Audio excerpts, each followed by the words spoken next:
उपस्थित सभी दीदी को मेरा प्रणाम। प्रणाम दीदी। कहिए, कैसे हैं आप लोग और घर परिवार में सब कैसे हैं? हम लोग ठीक है दीदी। ये तो बहुत अच्छी बात है।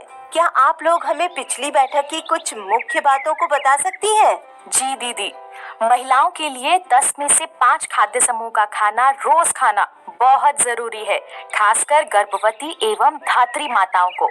प्रत्येक दिन गर्भवती माता को एक अतिरिक्त भोजन और धात्री माता को 2 अतिरिक्त भोजन लेने के साथ ही साथ पौष्टिक नाश्ता लेना भी जरूरी है।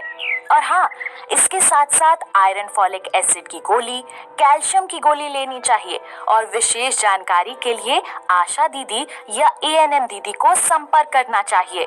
अरे वाह दीदी, आप लोगों ने तो बहुत ही अच्छे तरीके से बताया है। सभी लोग अपने लिए एक बार जोरदार ताली बजाएं।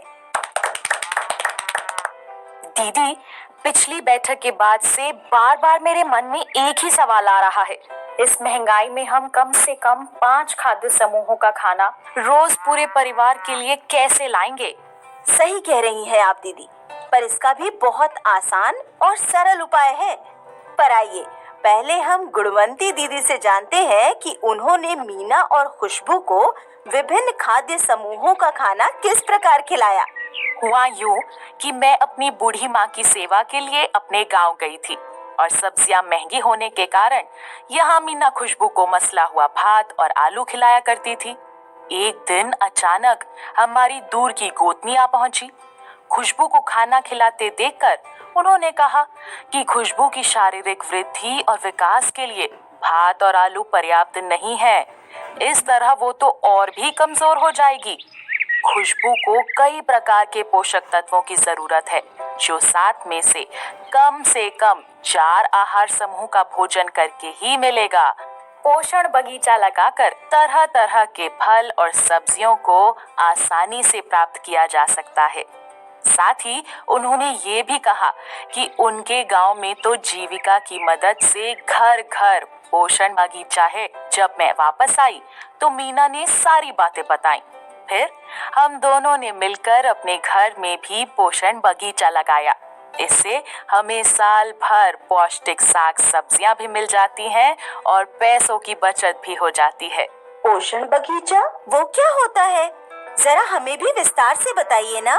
पोषण बगीचा माने घर या घर के आसपास की जमीन पर लगाई गई फल और सब्जियों का बगीचा, जिसमें हरी पत्तेदार साग सब्जी, लाल और पीले फल एवं सब्जियां और मौसमी फल सब्जियां उपजाई जाती हों।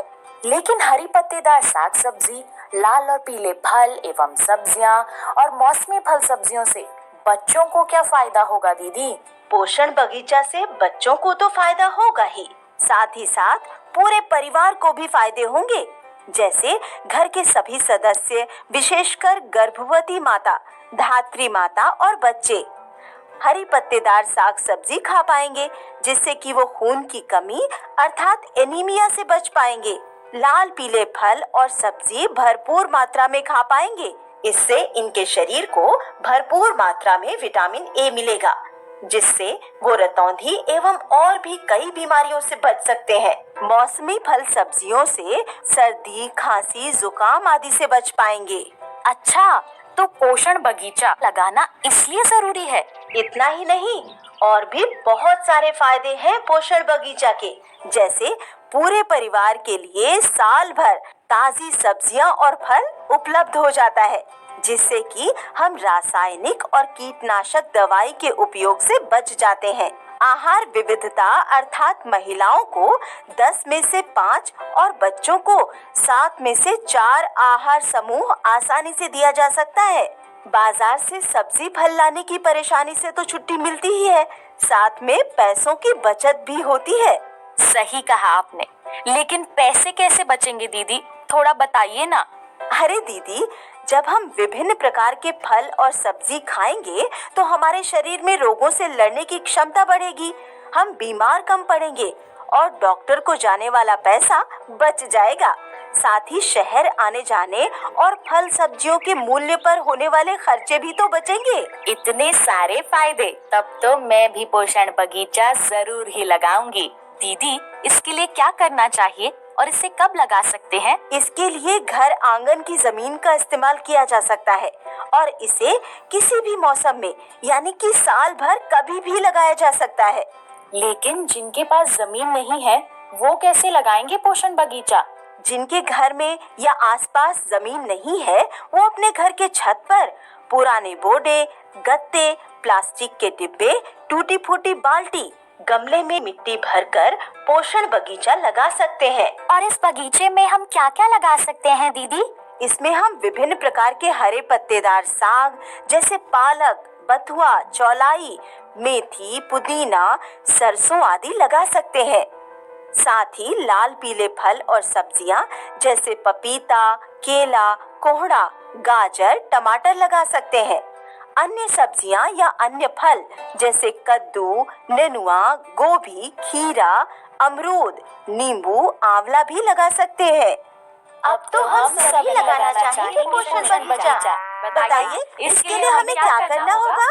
पोषण बगीचा लगाने के लिए कुछ और भी जरूरी बातें हैं, जैसे सिंचाई का सही प्रबंध करना।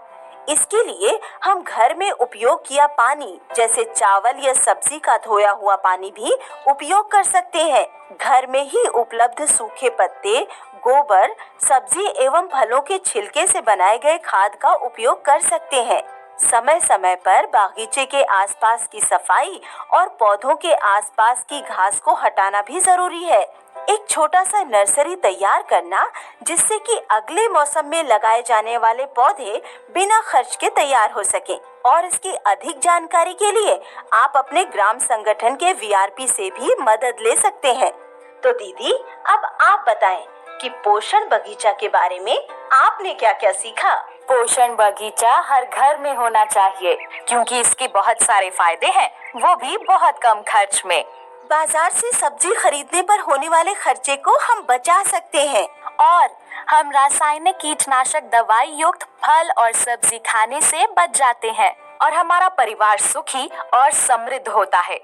बहुत अच्छा दीदी, तो आइए एक बार मिलकर बोलें, पोषण बगीचा लगाएं, परिवार को सुखी और समृद्ध बनाएं। पोषण बगीचा लगाएं, परिवार को सुखी और समृद्ध बनाएं। आप सभी का बहुत बहुत धन्यवाद दीदी। फिर मिलेंगे अगली बैठक में एक नए विषय के साथ।